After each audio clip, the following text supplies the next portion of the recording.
I would say that it is one of the most haunted areas because of the many things here, Tony, that come from all parts of the world. Europe, Asia, America, Canada, Mexico. This is a collection of items on the occult that have been used in diabolical experiences by many different types of people into black magic, wizardry, sorcery, and so forth. This is not a building that you should be in after 9 o'clock at night. From 9 to 6 are the psychic hours. This is not a Halloween room. This is the real thing. Many of the objects in this room here have had dire effects on people. People have been maimed, have been killed. People have wound up in mental institutions because of many of the things they write in this building here. You have the voodoo dolls, you have the Raggedy Ann doll, which was responsible for the death of a young man who came in here one time, who challenged the doll to do its worst, and it did. Then you have a detective who was almost killed right in this room that we're standing in, and a priest.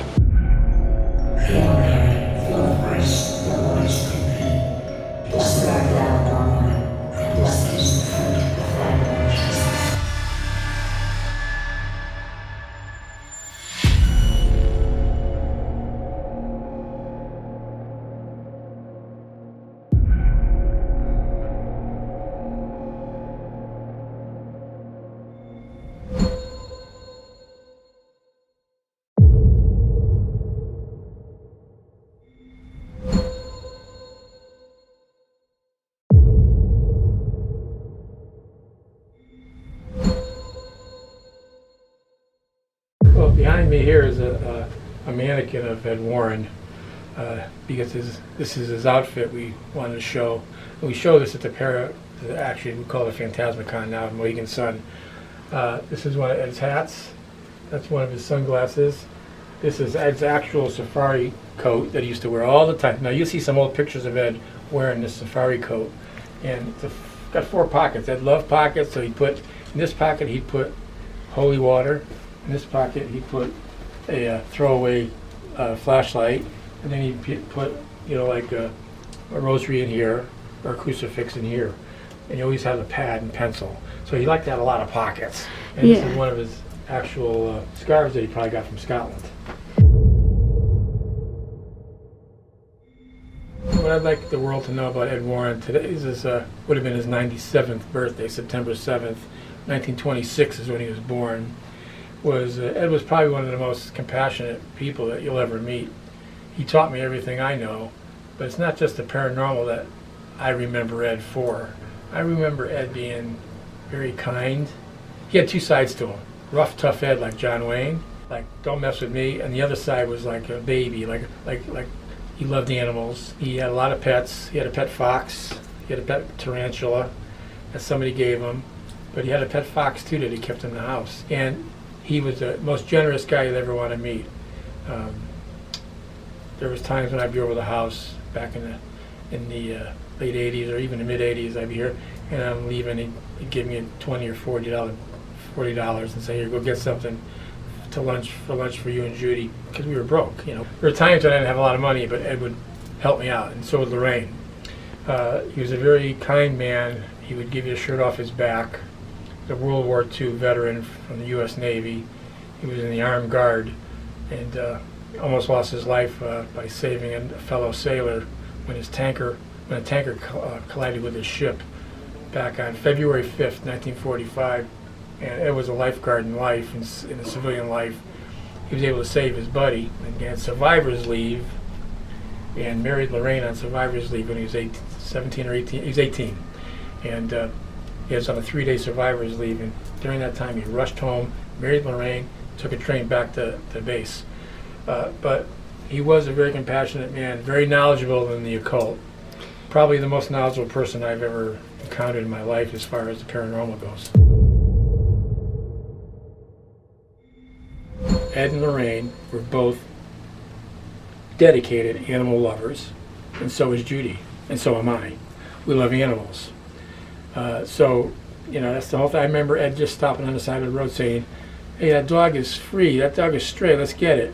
And he'd take it and keep the dog. Time he drove by a farmhouse, there was a collie out sitting in the mud with a short leash. the farmhouse. And on the porch was a farmer sitting there in the summertime. The dog was dirty, muddy. Ed stops the car, walks up to the farmer and says, "Is that your dog?" The guy goes, "Yeah." Ed says, "I'm taking your dog." Takes him off the leash. You know what the guy said? "Okay."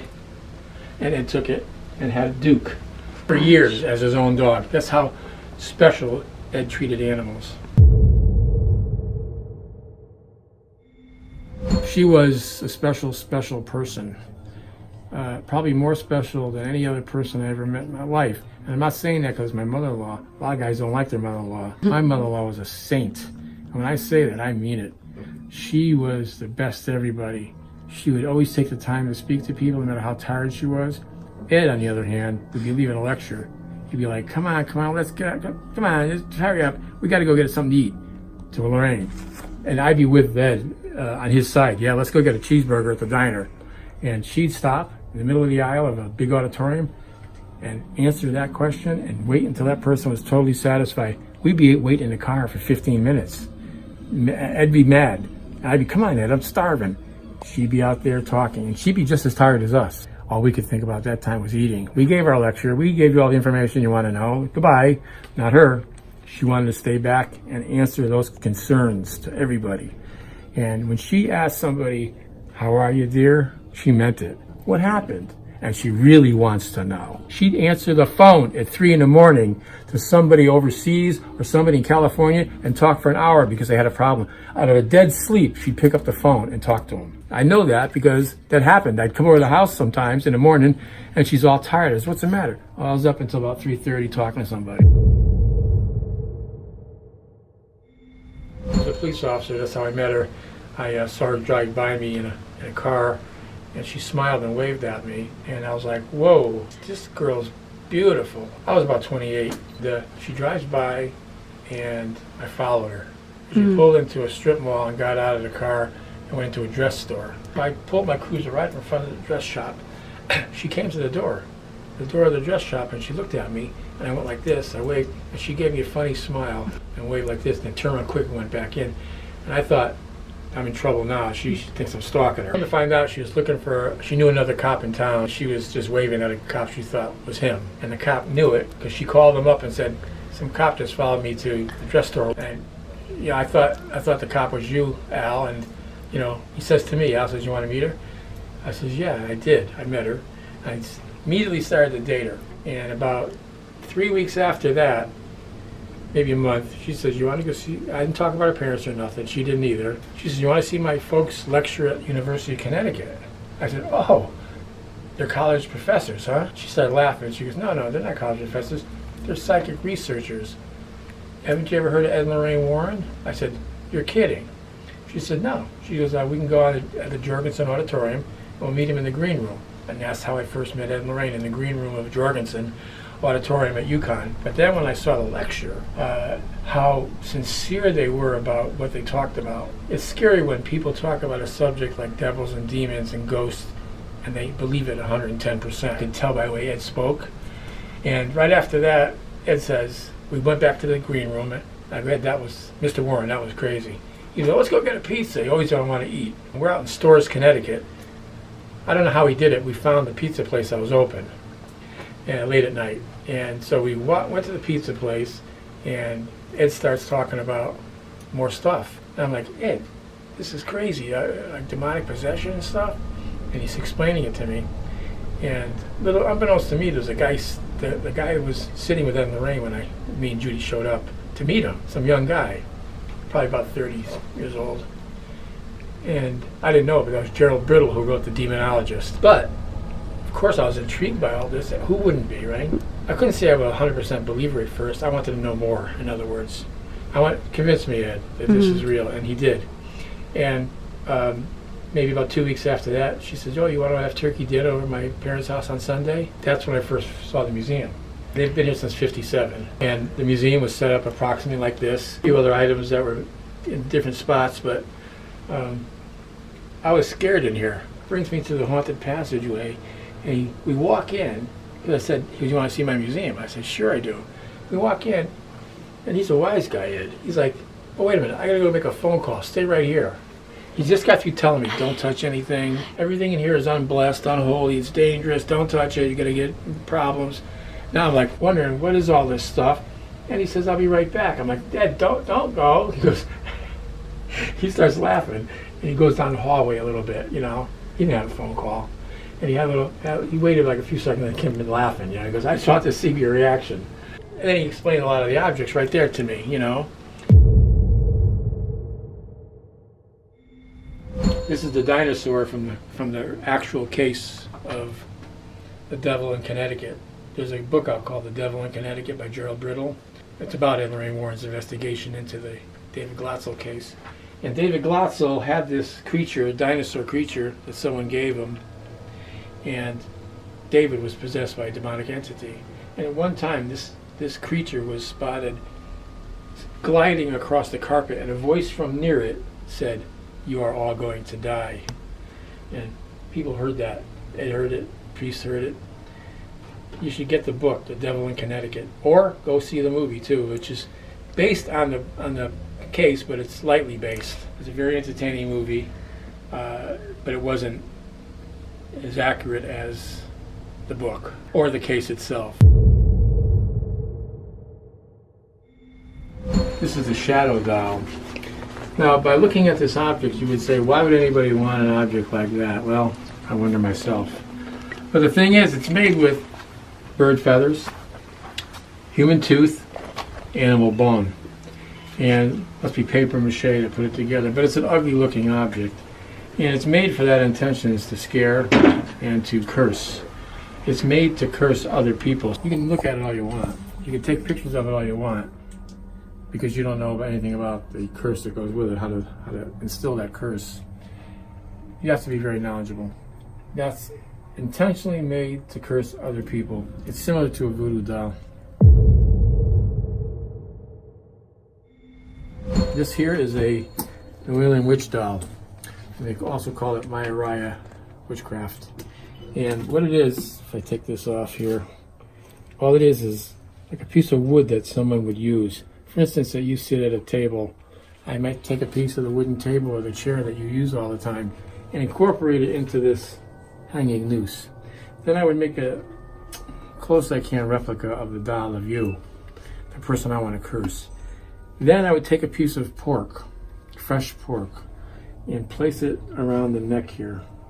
And then I would take this whole thing and hang it close to your bedroom window, say on a bush or on a tree.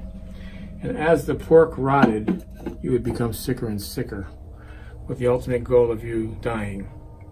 That's what curses are about, to hurt other people. This is a satanic idol.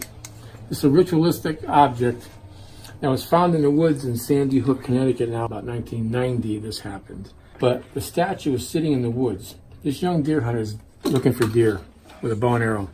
All of a sudden, he comes upon this grotto of rocks, a round stone gravel grotto with rocks built up, this in the center. So it was sitting like that high.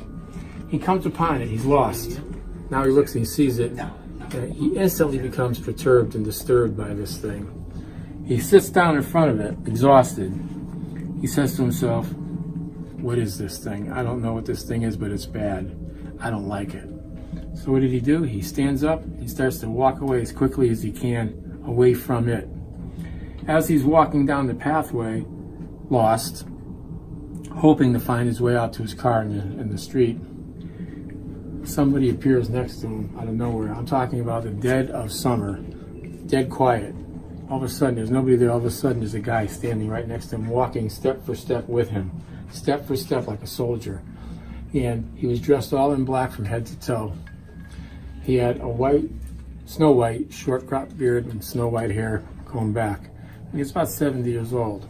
The man never spoke, never looked at this young man. Now the kid's freaked out when he sees this guy walking with him. He doesn't know what to do. Finally, he musters up the courage. He looks at the guy and he says, how do I get out of here? How do I leave here? And the guy never spoke. The guy never looked at him. He just pointed. He was walking like this. He pointed to the right and stepped off to the right. And this guy, now he starts to pick up his pace. And he finds his car. He rushes home, calls his friends, and he describes what happened. They said, why don't you call Ed Warren? He knows about this stuff. He lives right down in Monroe, next town over. He calls up Ed, as was listed in the phone book. Calls up Ed, and Ed says, do you think that you could find this statue again? The kid says, yeah, I think I can show it to you. Meet me on this road here. So Ed went with Lorraine and met this guy on the roadway. They walked in. Sure enough, they found it. And Ed looked at it, took one look, and he said, I know exactly what you're looking at, son. That's nothing that should be in the woods. That's a satanic worship idol. And the guy that you just described to me, he's a high priest in a satanic cult. This doesn't belong in the woods. And Ed took it, put it in the back seat of his car with Lorraine, and drove it back home and put it here. Now, you think that was the end of the story, right? Nothing happened, but something did happen. For about 2 days, Ed had it sitting right here. For about 2 days, nothing happened. But on the third day, Ed was outside trying to fix the wipers on his car, trying to replace them. He looks back about 25 feet. He sees Lorraine. She's watering some flowers with a hose. And Lorraine was the kind of person that every time she saw Ed, she'd say, hi, honey. She'd look at him, she goes, hi, honey, hi, like that. So he says hi. He goes back to his wipers. And he looks back up not even a minute later, he looks back up and he sees her lying on the ground in a fetal position, semi-conscious. He drops everything. He runs like a gazelle, gets to her. He says, Lorraine, wake up, what's the matter? She doesn't answer. He calls an ambulance and the police department. They came out within about 3 minutes. They put her in the ambulance. She's still incoherent. Gets her to St. Vincent's Hospital. For 3 days, she was in and out of consciousness. The doctors did brain scans, MRIs, you name it, they did it. Ed says, what's the matter with my wife? They said, you know something, Mr. Warren? We don't know. We can't find anything abnormal. But I went to see her on the next day that she was there, and she was incoherent. She couldn't answer questions. She couldn't even say hi to me. It was like somebody hit her with a club inside of her head, and she had the flu. But on the third day, miraculously, she snapped right out of it.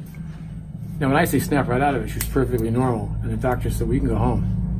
And she did. She went home that evening. About 2 or 3 days later, I remember walking through the museum, and I visited Lorraine, and she was fine. I said, Ed, can we go out to the museum and look around again? So we went to the museum. And I said, hey, Ed, did you ever find out what happened to Lorraine? What the story was? Or what did the doctors say? What happened? He said, they never told me. They told me that they couldn't find anything wrong. He said, but I know what happened. I said, well, what happened? He goes, and he said, that GD son of a gun, he did that to my wife. I go, who? He goes, that high priest. He goes, when he described that guy to me, I knew exactly who he was. His name is, and he gave me the guy's name. It was a German name, and the guy was German. He said, he's a high priest in a satanic cult, and he's very, very powerful. And he was ticked off that I took his idol out of the woods. So as a warning to me, he did that to Lorraine as a warning to show me the power he had. And I said, you sure about that? He goes, I know it. I just know the guy that well. He goes, we respect each other. He's on the negative side, I'm on the positive side. I'm for good, he's for bad. But we kind of cancel each other out with our powers.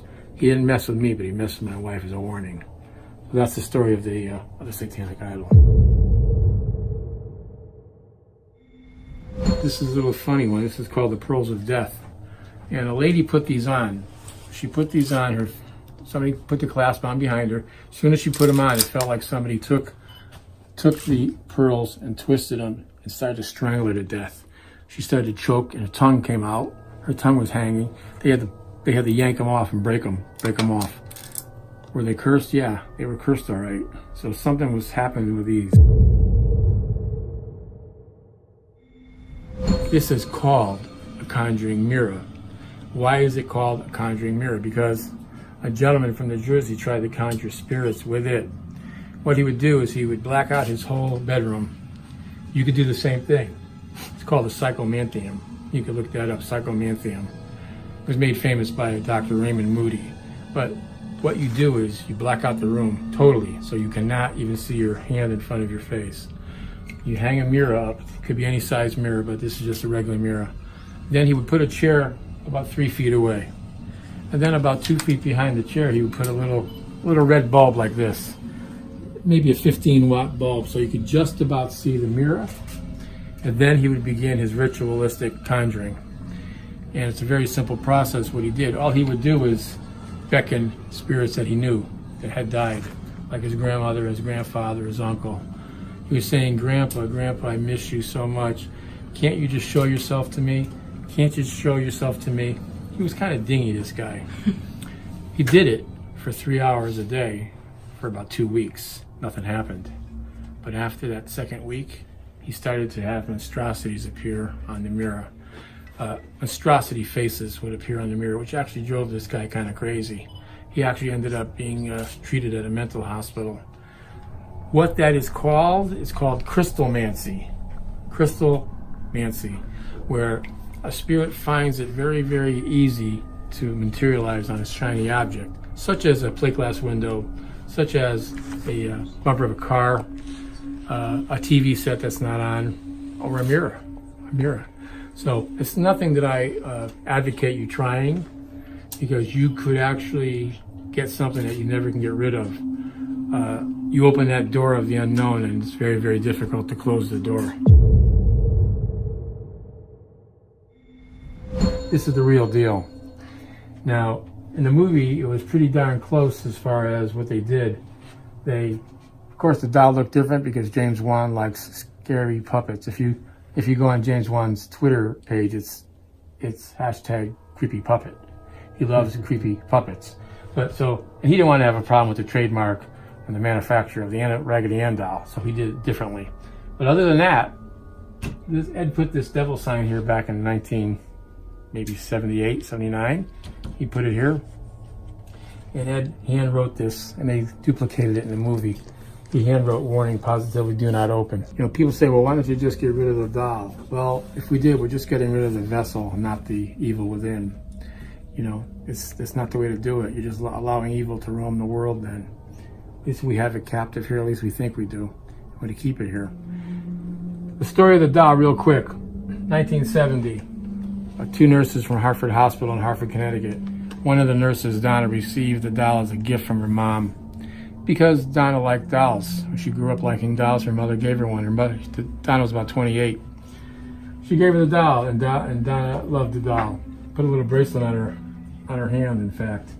And she used to treat it like a person almost. She used to bring it to the breakfast nook and talk to it while she was having her orange juice and her eggs. And then one morning, as she's talking to it and looking at the doll's 2 arms levitated onto the table and landed on a table just like this. And now Donna is like, what's going on? And the other nurse, who was the roommate, said, you know what? The doll's trying to tell us something. I know a psychic. Why don't we go have a seance tonight and have the psychic come over and find out what she wants to tell us? And they did. That evening, they had a psychic friend. And the psychic got to the house and they had a little seance. The psychic went into a trance. And during the trance, she says, I'm picking up the spirit of a young child who was killed outside this apartment complex in a motor vehicle accident. Her name was Annabelle, and she's about 6 or 7 years old. She's inside your doll. That's what she told the nurses. That wasn't true, but the nurses bought it, hook, line, and sinker. It wasn't true because God would not allow a human spirit like that to enter into an inanimate object like that. That's not how the universe works. He wouldn't allow it. But they bought it. So they really treated the doll like she was special. One day, she comes home from work and finds the doll is not on the couch like she left it. Now it's in the bed. The next day she comes back. She purposely left the legs uncrossed. Comes back, the legs are crossed. One day she came home and found a piece of parchment paper underneath the bed, written in crayon. It said, help me. They didn't have any parchment paper in the house or crayons. Now one of the other nurse said, maybe the superintendent of the building is playing tricks on us. He's messing with our minds. He's coming in here. So they tried to tape the bottom of the doorway and do a few other little security measures to see if anybody was there while they were on their shift. They came home, nothing was touched. The tape wasn't broken from the bottom of the door or nothing. They walk in the house, the doll's in a different location. That concerned them. But what really concerned them the most was when Lou was sleeping on his couch, and at the end of the couch was Annabelle. He wakes up from a nightmare with a start, and he's sweaty, And he's going like this, and Donna says, "What's the matter, Lou?" He says, "I just had the worst nightmare." And she said, "What?" He said, "I just had a nightmare that doll was crawling up my leg, got to my neck and started to strangle me to death." And he's shaking his head. And then he takes the doll by the two arms and throws it across the room and says, "That's just a Raggedy Ann doll, that can't hurt anybody." When he did that, 7 psychic wounds appeared on his chest and on his stomach. 4 on his chest, 3 on his stomach. Like somebody took a claw and ripped through his skin. You see the blood coming through. He's freaked out, Donna's freaked out, the roommate's freaked out. They don't know what to do. But they knew one thing. It wasn't a 6-year-old girl who did that. They called the Episcopal priest in Hartford, Connecticut, Father Nolan. He said, "I don't know what to tell you. I don't know. You better call Ed Warren. He knows all about that supernatural stuff." That's how he put it. And Ed came over to the house after they contacted him with Lorraine, talked to the girls just like you saw in the movie. And Ed did say, "That doll doesn't belong here. I'm taking it back to my museum." And he did. But when he took it back then, he put it in a chair, like you saw in the movie. He put it in a chair, no case at the time. And he had a rope in front of it and said, "Do not touch." Well, the problem was a priest came here, back in the 70s, before it was in the case. And he knew Lorraine very well. And he said, "Lorraine, can I come over and show you my new car? I just bought it last night. I'm very proud of it." She said, "Come on, Father, I'd like to see it." So the next day he came for lunch, Father Bill. And he shows them the new car, and then they sat down and had lunch. Lorraine gave him tea. And after that, he looks at Ed, the priest, and he says, "Hey, Ed, can I see that doll that I heard about put slashes on people?" Ed says, "Yeah, come on down to the museum, I'll show you." Comes down to the museum, shows the priest around some of the objects, then he gets to the doll, which was in the chair, and he starts to talk about it. And then he gets to the point of Lou getting the slash marks on his chest and on his stomach, talking about the nightmare.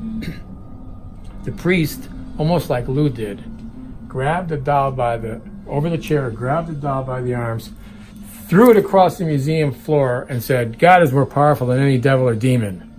And Ed didn't know what to do because he couldn't stop the guy in time. He said, "Father, you shouldn't have never touched that doll because it's dangerous. Why'd you do that? I just got through telling you don't touch anything." And the priest was adamant. "God is more powerful than any devil or demon." And Ed says, "You know something, Father? You're right. God is more powerful than any devil or demon, but no human is. No priest is. No man. Shouldn't have touched it." Priest didn't want to know. Priest was like, "I don't care." They go back upstairs. He says his goodbye to Lorraine. No problem, right? Well, he never made it back to the rectory.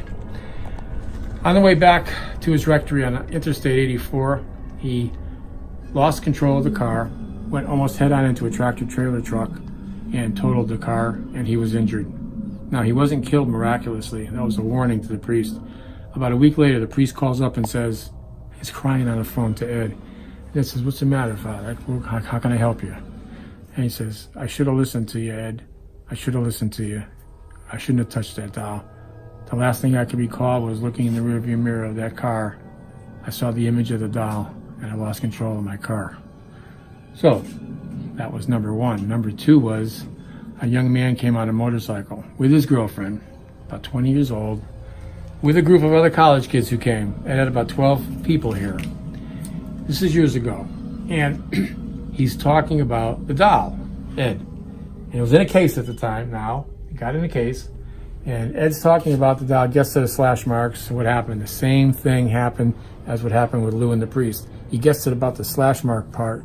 This young man, kind of cocky, goes over the rope that was right here, and he starts banging on the glass, and he says, "If that doll could put slashes on anybody, do it to me right now." What did he do? He just challenged the unknown. He challenged the demonic realm, right? A bad thing to do. And he did it, nothing happened to him. Ed says, "Look, you and your girlfriend, get out of here. I can't have that in my museum. I got through just telling you not to touch anything, and you did. Get out." So they left, and they were smirking about it when they left. Well, that young man on the motorcycle never made it home. In fact, that young man was killed 3 hours later. And we know what happened because the girl that was on the bike, she didn't die. She said she was in the hospital for almost a year. She said the last thing I could recall was we were laughing and joking around about the doll when my boyfriend lost control of the bike, went right into a tree head on and was killed instantly. Now, was it the doll that did that? Was it the demonic that destroyed this guy's life? I can't say for sure.